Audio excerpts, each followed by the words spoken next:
Aimables téléspectateurs de la FM Télévision, nous vous disons merci de partout où vous nous suivez à travers la République démocratique du Congo et à travers le monde. Nous nous retrouvons dans le cadre de votre émission Grande Analyse, cette émission qui est au cœur de l'actualité. Vous savez que l'actualité politique en République démocratique du Congo reste dominée par la révision ou le changement de la Constitution. Tout est parti du discours du chef de l'État du 9 novembre à Kisangani, où il a préconisé la révision constitutionnelle, la révision ou le changement constitutionnel.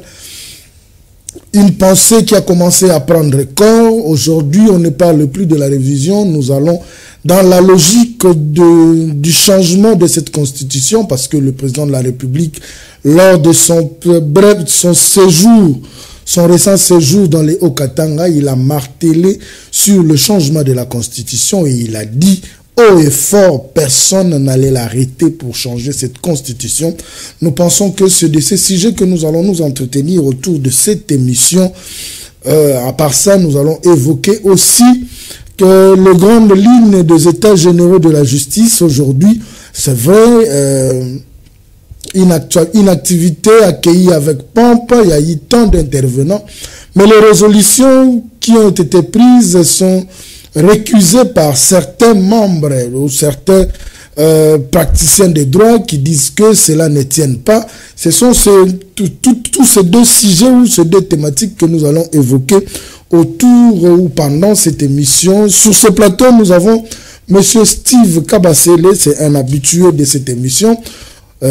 Actualité oblige, nous lui avons demandé de venir partager avec nous sa pensée par rapport au changement ou à la révision constitutionnelle. Monsieur Steve Kabasele, bonjour.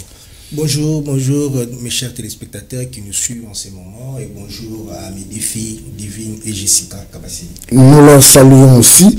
D'entrée de jeu, le changement ou la révision de la Constitution. Êtes-vous pour ou contre? Bon, en fait, vous vous rappellerez que sur ces plateaux, que j'ai évoqué cette question de la révision constitutionnelle. Je pense que si ce n'est pas l'année passée, c'est cette année, mais vers les débuts, je suis pour la révision constitutionnelle parce que la Constitution elle-même prévoit la révision de certains dispositifs de cette Constitution. Et on doit savoir que ce n'est pas pour la première fois que cette constitution a été révisée. Donc, la Constitution telle que conçue en 2004, promulguée en 2006, a été révisée en 2011. Donc, ça ne sera pas pour la première fois.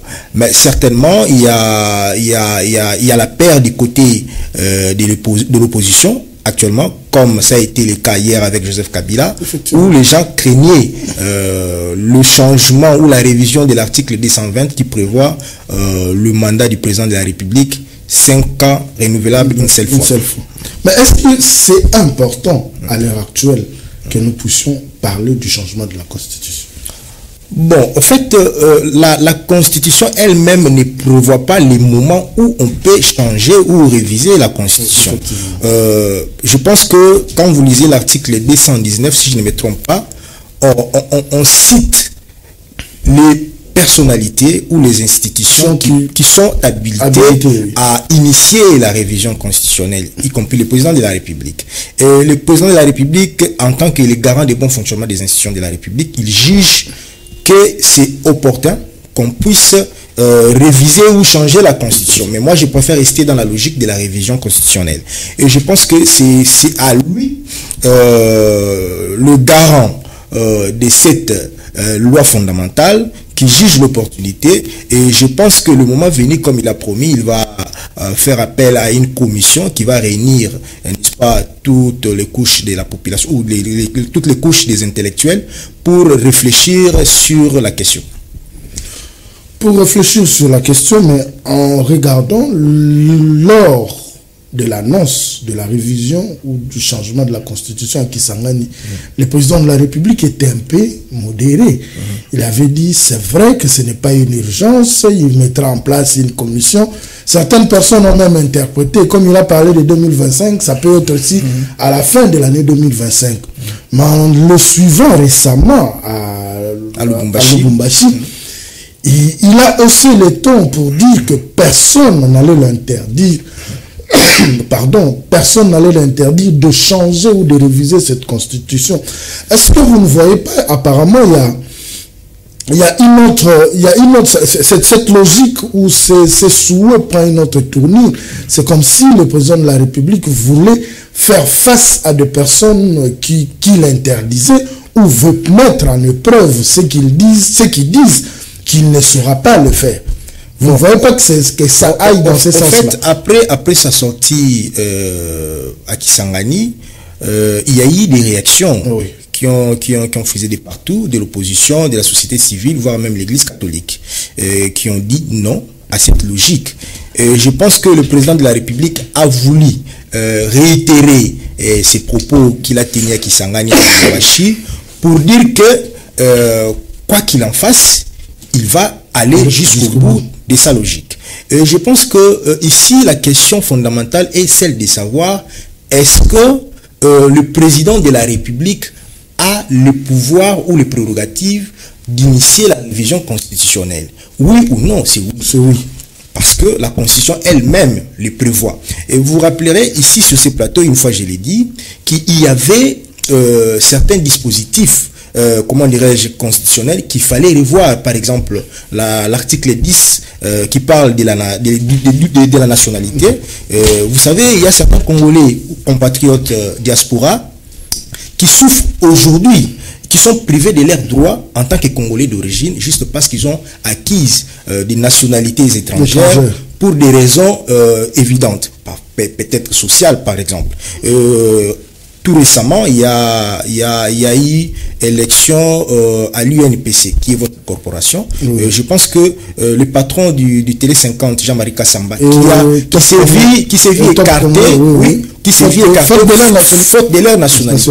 Mais tout en sachant que Jean-Marie Kassamba est congolais d'origine. Mais non, c'est un choix qu'ils ont fait. Oui, la nationalité congolaise reste une exclusive. C'est pourquoi on a toujours voulu qu'on puisse revoir cette disposition constitutionnelle, de manière à ce que ces Congolais de la diaspora puissent retrouver ou recouvrir leurs droits civils congolaises. Et je pense que en dehors de ça, il y a d'autres articles, par exemple l'article 71 qui parle de suffrage aux élections présidentielles.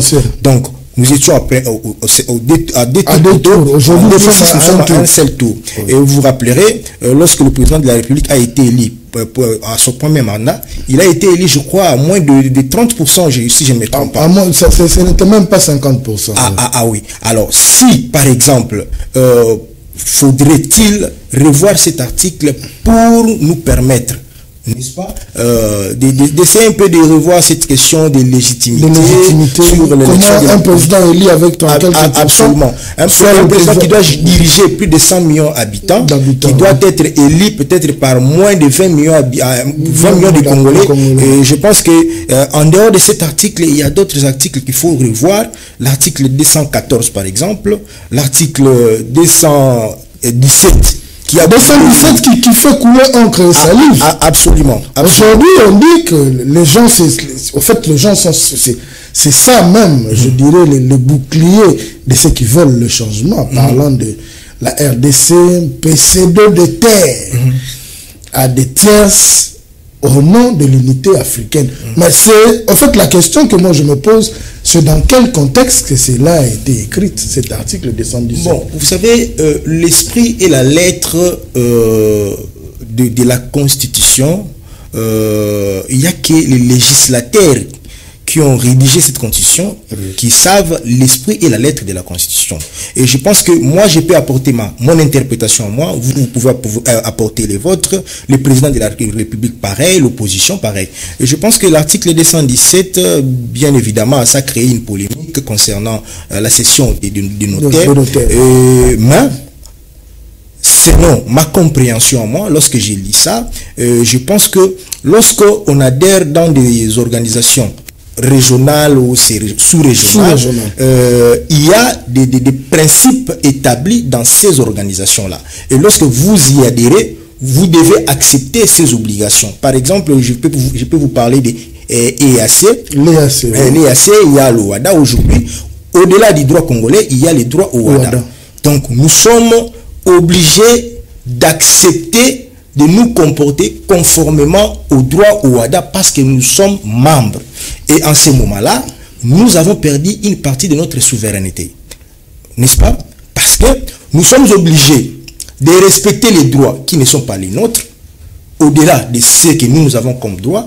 Et en ce moment-là, nous avons perdu une partie de notre souveraineté. Et la question qui parle de la cession de terres, oui, c'est 214, c'est pas 217, c'est 214, où on parle de la cession des terres, changement ou adjonction de terres. C'est-à-dire, le Congo peut prendre une partie des terres de ses voisins, les annexer chez lui. Ou soit on peut échanger notre partie de terre en contrepartie, je ne sais pas moi avec quoi, ou soit on peut céder. Là, c'est l'article 214 qui parle de ça, et non l'article 217. Mais, en ce qui concerne la révision de la Constitution, j'ai dit toujours que on doit partir de cette logique-là, parce qu'il y a beaucoup à faire dans cette Constitution. Par exemple... Oui. En ce qui concerne la forme républicaine de l'État, nous savons que le Congo a adhéré à cette forme républicaine de l'État qu'on appelle la forme unitaire avec une décentralisation renforcée. Et aujourd'hui, ça a démontré certaines limites sur le plan de la gestion de nos provinces entre les assemblées provinciales et les gouverneurs. Et on peut trouver une solution à travers la révision pour revoir comment est-ce qu'on peut créer un équilibre entre les assemblées provinciales et les gouverneurs de province. Et pourquoi pas changer même le mode des scrutins sur le choix des gouverneurs, sur le choix des sénateurs. D'ailleurs, vous savez ce qui s'est passé récemment avec les élections de 2023, où il y a eu des soupçons de corruption.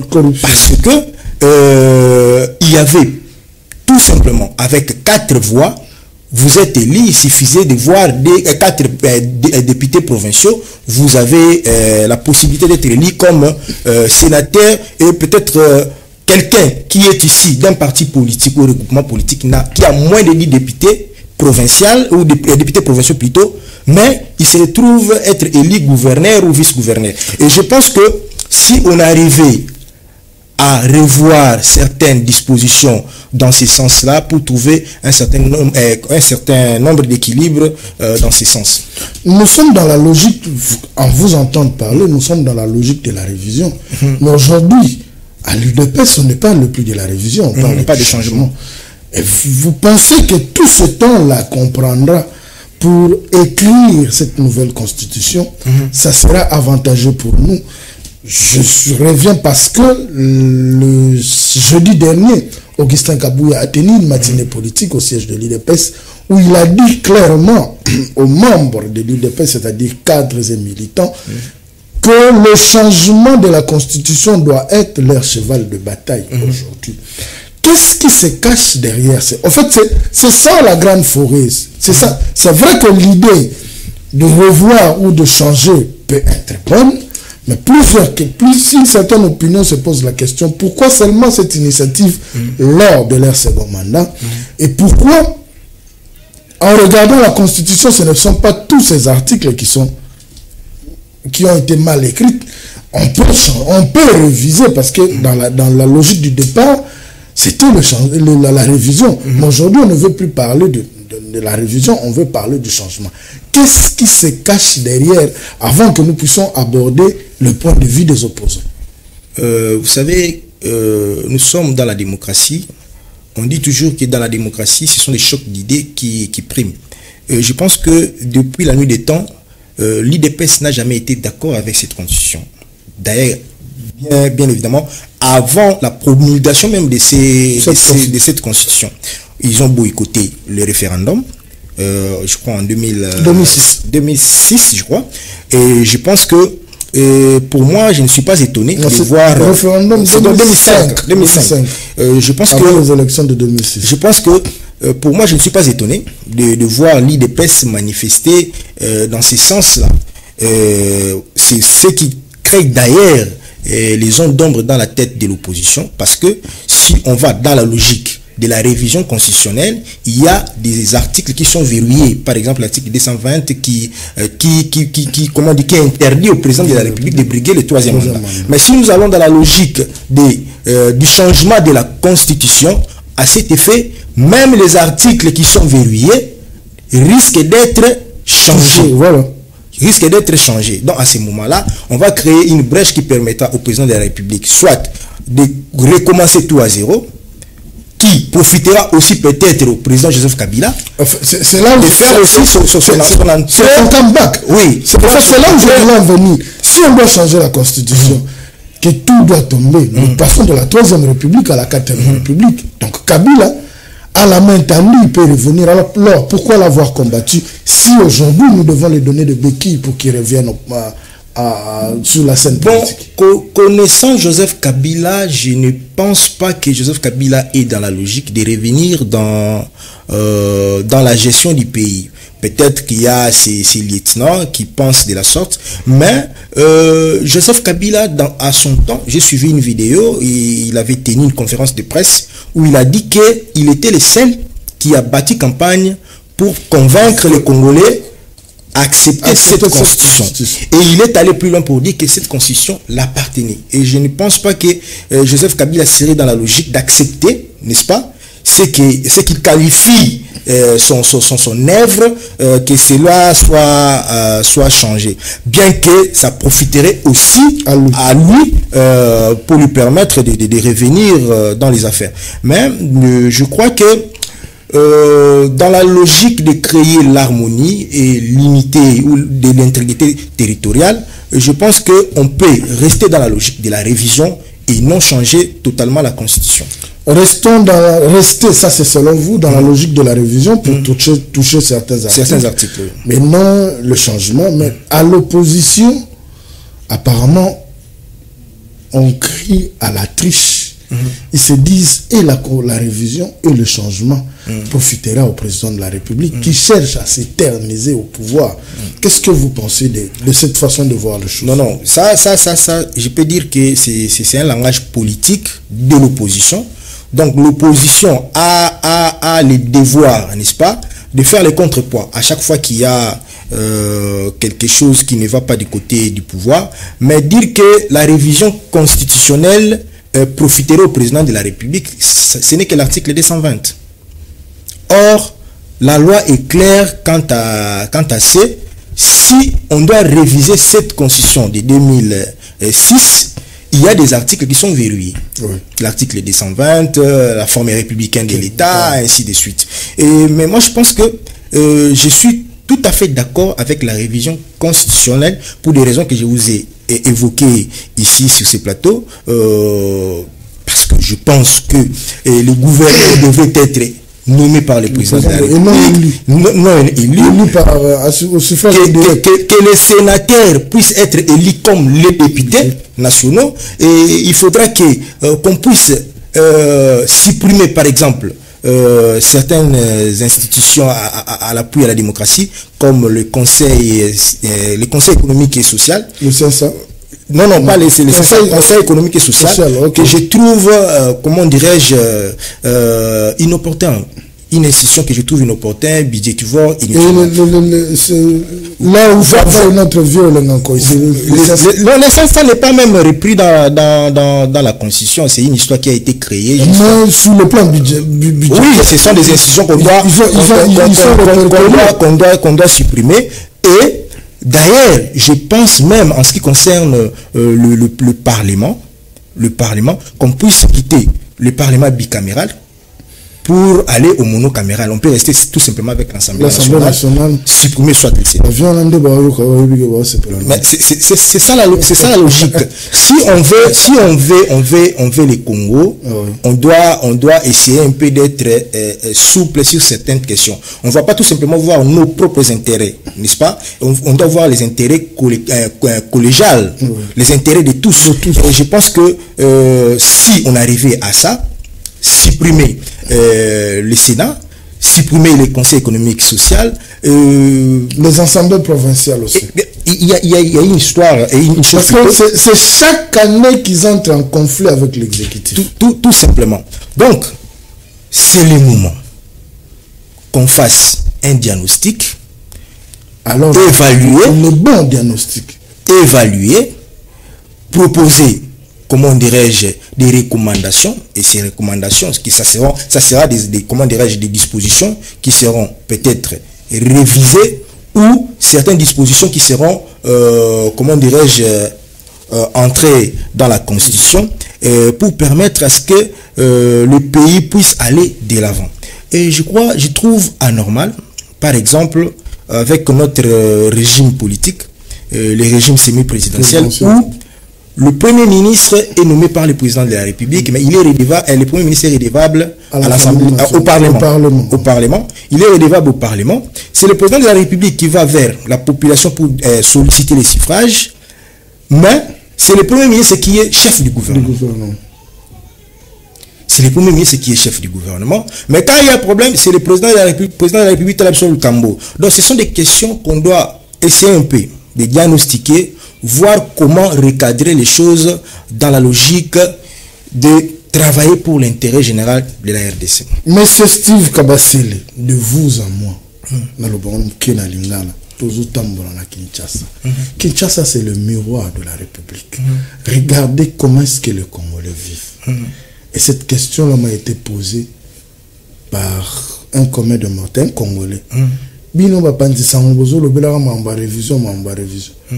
L'IPAO, Todara, ressemble à 300 francs, comme 1500 francs. Constitution des mathématiciens. Bref, les Congolais sont dans la souffrance. Hier, si vous avez suivi sur la toile, les gens se plaignaient sur la hausse du prix du carton de Chachar. Alors que nous sommes à l'approche des festivités, nous avons un comité qui a été créé pour combattre la vie chère. Mais aujourd'hui, les Congolais partent de vie chère en vie chère, de difficulté en difficulté. Est-ce que c'est la Constitution qui empêche au gouvernement et au président de la République de donner ce dont les Congolais ont besoin? Donc là, d'emblée, je vais répondre non, parce que ce n'est pas la Constitution qui empêche à l'État congolais de donner aux Congolais ce qui les revient. Mais la Constitution, c'est l'ensemble des règles qui régit la République. Et je pense que, en ce qui concerne la gestion de la Respublica, tout dépend d'abord des actes commis par les gouvernants, n'est-ce pas? De deux, de la volonté politique. De la volonté politique. Je vais prendre un cas simple. Il y a eu des efforts qui ont été menés par le ministre de l'économie, Mkoko Samba, concernant la baisse du prix de carburant à la pompe. Mais qu'est-ce qui se passe? On devrait voir cette baisse de prix être suivie par la baisse du transport, le prix du transport. Parce que lorsque le prix des transports baisse, cela aura une influence sur le prix des biens et services sur le marché. Mais qu'est-ce qui se passe? Il y a la baisse du prix des carburants dans des stations-service, mais on constate que le chauffeur, taximan, le motocycliste, ainsi de suite, certains sont allés plus loin même d'augmenter le prix à 100% le prix de course. Quand le carburant était, le litre de carburant à 3400 et quelques, il y a certaines courses qui étaient 500 francs, 1000 francs. Mais lorsque le prix quitte 3400 à 2900 et quelques, le prix augmente. C'est une exception de la loi de la demande. que je n'arrive pas à comprendre. Tout ça pourquoi? Parce que il y a l'absence de l'autorité de l'État. Mais en fait, mais à qui revient la faute? C'est à l'État. C'est à l'État. Il n'y a pas ce suivi. Il n'y a pas de suivi. De même, aujourd'hui, il y a des tractations pour revoir le prix des biens de première nécessité sur le marché. Il y a certaines mesures qu'on a prises, la suppression de certaines taxes, mais on peut le faire. Mais étant donné que notre économie reste dominée par des expatriés qui sont avec des généraux derrière, des acteurs politiques. Les acteurs politiques, ils sont actionnaires dans tout. Mais ils se disent que non, nous sommes dans les affaires. Par exemple, nous avons acquis ces marchandises à un prix élevé. Aujourd'hui, malgré qu'on a supprimé, on doit d'abord liquider tous ces stocks. Mais qu'est-ce qui va nous rassurer que ces stocks qui sont d'avant, comment dirais-je, seront remplacés par de nouvelles stocks au nouvel prix. Donc, c'est une problématique que l'État doit revoir avec ses services. Donc, lorsqu'il y a des mesures pareilles, l'État doit associer la police, les services de renseignement, pour faire les suivis, faire respecter les mesures prises. Et je pense que à chaque fois qu'on va continuer avec ces systèmes, où on prend des mesures, il n'y a pas de suivi, on va toujours continuer à vivre ce qu'on est en train de vivre aujourd'hui. À l'heure actuelle, cette révision, le changement, nous sommes toujours dans ça, prend aussi notre tournure. Nous suivons tous. Aujourd'hui, il y a certains hommes de Dieu qui prennent à bras le corps cette problématique. Quand bien même certains peuvent dire, ils prennent ça, ils parlent de ça parce que la plupart de ces pasteurs qui en parlent sont plus du Kassai. Mais moi, je ne suis pas dans ça. Je reste dans la logique de ce que les gens disent. Les gens dans la cité disent, mais moi, je reste dans cette logique-là scientifique. Un débat politique qui quitte le milieu politique, le milieu des analyses, le milieu des médias, pour aller dans les églises, et ce message est porté par plusieurs pasteurs, nous suivons les médias aujourd'hui. Vous pensez que pour que cela arrive, ces changements, la communication doit toucher toutes les couches? Je crois que je vous ai dit tout au début ici que nous sommes dans la démocratie. Chacun est libre de penser comme il veut, chacun est libre de dire ce qu'il veut. Et je crois que c'est une question qui a été lancée à la place publique, et c'est tout le monde qui embrasse la situation, parce que l'affaire de la Constitution n'est pas que l'affaire des juristes maintenant, c'est l'affaire de tous les Congolais. Okay? Parce que ça concerne tous les Congolais. Et si cette histoire quitte la scène politique pour aller dans les églises, nous savons comment est-ce qu'aujourd'hui nos églises sont devenues politisées. Il y a les églises proches au pouvoir, il y a des églises proches de l'opposition. Et je pense qu'il y a certains qui pensent que non, voilà, l'église catholique a toujours été du côté de l'opposition. Hier, l'église catholique qui était contre cette constitution, aujourd'hui, il est pour cette constitution. Comment dirais-je, quelles sont les motivations que l'église catholique a aujourd'hui pour dire qu'il faut garder cette constitution? Vous allez vous rappeler que Joseph Kabila, à son temps, il a dénoncé l'église catholique qui était dans les manœuvres pour pousser la population de dire non à cette constitution. Et c'est comme ça qu'il y a certaines églises qui disent non, bon voilà, nous aussi nous devons prendre position. Et il faudrait aussi savoir, au-delà de tout, il y a des sous, des enveloppes qui circulent, voilà. Pour parler nous sommes au Congo, nous savons comment ça se passe. Okay. Il y a certains qui seront citoyens pour appuyer. Il y a certains qui seront aussi citoyens pour dire ou soit être contre cette initiative. Et je pense qu'au-delà de tout, nous sommes dans la démocratie. Chacun est libre de dire ce qu'il veut. Nous sommes dans la démocratie. Chacun est libre de dire ce qu'il pense, mais du moins sans empiéter à la liberté des autres ou à l'intégrité des autres, et que cela se fasse dans le respect des normes, dans le respect des textes de la République. Jusqu'à preuve du contraire, nous avons encore une constitution. Et surtout, de ne pas obliger les communs des mortels ou les personnes lambda, parce qu'ils ne comprennent pas, il faut les influencer, ainsi de suite. Il faut que chacun soit libre. Effectivement. Et il y a la Constitution elle-même prévoit, n'est-ce pas, les mécanismes pour dire non ou oui à cette révision. C'est les référendums. Et le moment venu, si on arrivera, ou si le président de la République ira jusqu'au bout à sa logique de réviser la Constitution, et je pense que cette Constitution sera soumise au référendum et la population va trancher. Voilà, que cela se fasse dans les normes. Pas trop de bousculade, parce que en dépit de tout, nous sommes tous Congolais. Les hommes passeront, la République restera. Aujourd'hui, nous avons cru que cette constitution était la meilleure. Mais ceux qui dirigent aujourd'hui pensent que cela est devenu caduque parce qu'à l'heure actuelle, ça ne répond plus aux besoins peut-être des Congolais. Et qui sait, 10 ans, 15 ans après, si on aura encore à chercher à réviser cette constitution, cette nouvelle qui est en gestation, parce que dans tout ce que nous faisons, dirigeants politiques ou citoyens congolais X, tout ce que nous faisons, tout ce que nous posons comme acte doit aller dans le sens du bien-être de la population et de la République démocratique du Congo. Je pense que ce n'est que ce que je peux dire, c'est de bonnes guerres, nous sommes en politique, que chacun fasse valoir ce qu'il a comme argument pour faire dire oui aux gens ou pour faire dire non aux gens. Nous passons aux états généraux de la justice. Après avoir été décrié cette justice congolaise par le président de la République, un nouveau ministre de la justice vient, Constant Moutamba, parce que tout ce qu'il fait voulait que ça soit dans les médias, voulait que ça soit dans les réseaux sociaux. Il a libéré les prisonniers à Makala, soi-disant dans la logique de désengorgement. Aujourd'hui, dans la cité, nous sentons la représailles de ces jeunes qui rêvent, qui sont fraîchement sortis de la prison. Moi, là où je suis, à Lemba, dans une ou deux avenues, c'est catastrophique. Ils arrachent des sacs de téléphones, même pendant la journée. Donc, ça prouve à suffisance que c'est compliqué. Mais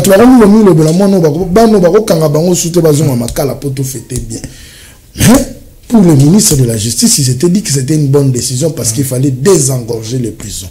Nous avons vu la rentrée judiciaire, comment il a été tiré à boulet rouge par les magistrats. Nous avons vu la rentrée de la Cour de cassation. Et le jour de l'ouverture des États généraux, il est aussi venu en challenger pour répondre aux magistrats. Aujourd'hui, les États généraux, à qui cela profite? Avant de répondre à cette question, j'aimerais d'abord faire une mise au point concernant la libération des prisonniers politiques. Et je pense que cette question devient trop virale parce que tous ces jeunes gens qui ont été libérés, entre autres Koulouna, criminels et ainsi de suite, Constant Moutamba ne connaît personne. C'est-à-dire, le ministre de la Justice avait mis sur pied une commission qui devait analyser les dossiers de chaque détenu. Ok? Donc, à la fin, on a présenté au ministre de la Justice les dossiers qui devraient, n'est-ce pas, prendre la décision de libérer tous les dossiers étudiés par cette commission.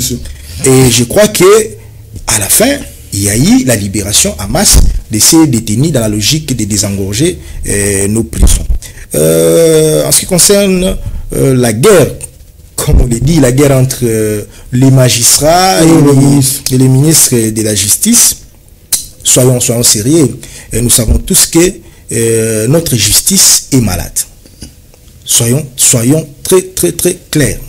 Nous savons tous que notre justice est malade. C'est tout le monde qui en parle, en commençant par le président de la République, qui est le magistrat suprême. Il en a décrié, et le ministre de la Justice, plutôt, a pris le courage de convoquer les États généraux pour diagnostiquer les secteurs, sous l'impulsion du président de la République, bien évidemment.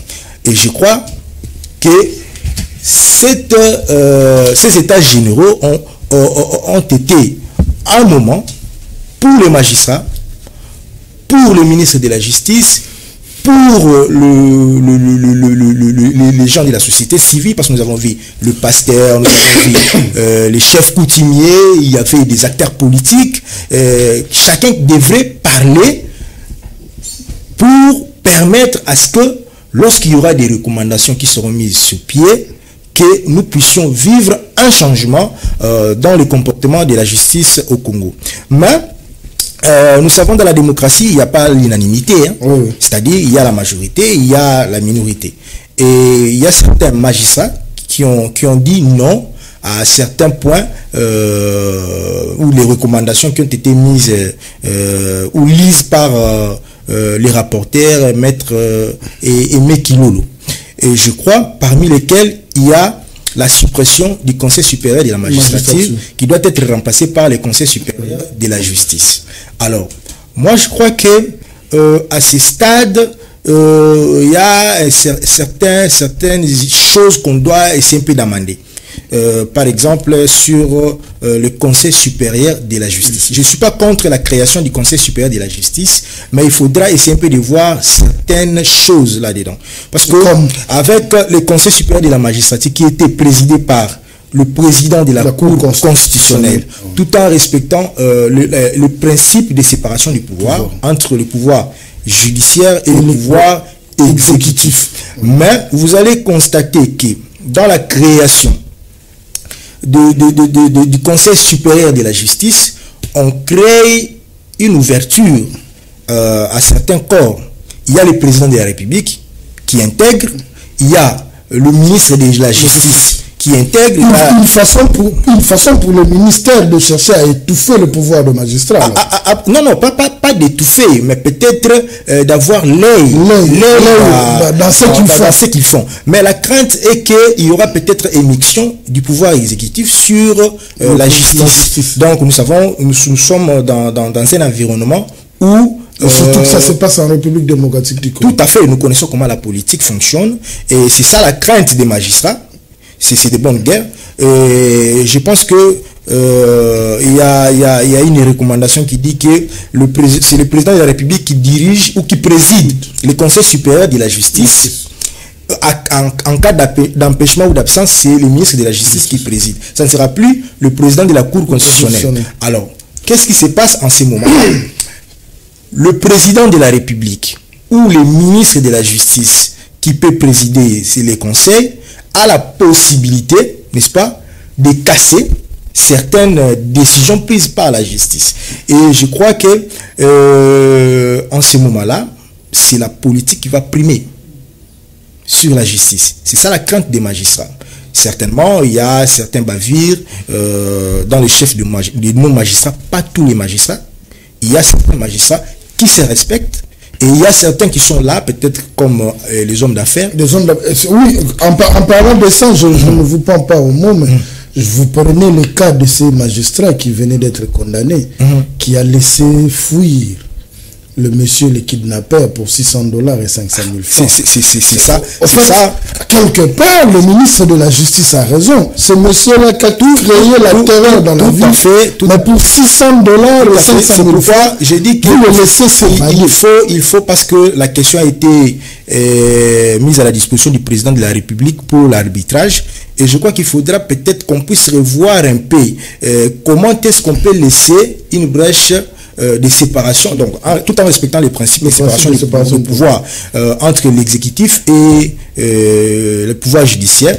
Mais le président de la République peut avoir l'œil sur ce qui se passe, ok, sur ce qui se passe, le ministre de la Justice, mais on peut laisser la décision de justice entre les mains du magistrat, des parquets ou des sièges, et il y a aussi l'intégration des huissiers de justice qui font partie du Conseil supérieur de la justice.